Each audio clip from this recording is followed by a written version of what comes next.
চলমান বন্যায় এখন পর্যন্ত দেশের ৮ জেলার ২৯ লাখ মানুষ ক্ষতিগ্রস্ত হয়েছে এবং ২ জনের মৃত্যু হয়েছে। সচিবালয়ে চলমান বন্যা নিয়ে সংবাদ সম্মেলনে দুর্যোগ ব্যবস্থাপনা ও ত্রাণ মন্ত্রণালয়ের অতিরিক্ত সচিব KM আলী রেজা এ তথ্য জানান। তিনি বলেন, ফেনী, কুমিল্লা, চট্টগ্রাম, খাগড়াছড়ি, নোয়াখালী, মৌলভীবাজার, হবিগঞ্জ ও ব্রাহ্মণবাড়িয়া জেলা বন্যা কবলিত হয়েছে। ৮ জেলায় মোট ৪,৪০,৮৪০টি পরিবার পানিবন্দী হয়ে পড়েছে। পানিবন্দী ও ক্ষতিগ্রস্ত লোকদের আশ্রয় দিতে মোট ১,৫৩৪টি আশ্রয় কেন্দ্র খোলা হয়েছে এবং আশ্রয় কেন্দ্রগুলোতে মোট ৭৫,৬৬৮ জন লোক এবং ৭,৪৫৯টি গবাদি পশুকে আশ্রয় দেওয়া হয়েছে বলেও জানান অতিরিক্ত সচিব। তিনি বলেন, দেশের উত্তর পূর্বাঞ্চল ও পূর্বাঞ্চলের প্রধান নদীগুলোর পানি বাড়ছে। আবহাওয়া সংস্থাগুলোর তথ্য অনুযায়ী আগামী ২৪ ঘন্টায় দেশের উত্তর পূর্বাঞ্চল ও তৎসংলগ্ন উজানে পানি বৃষ্টির প্রবণতা কমে আসতে পারে।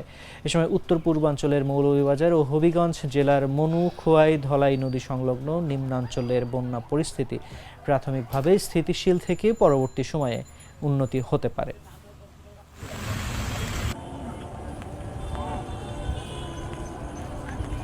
২০০৭ সালে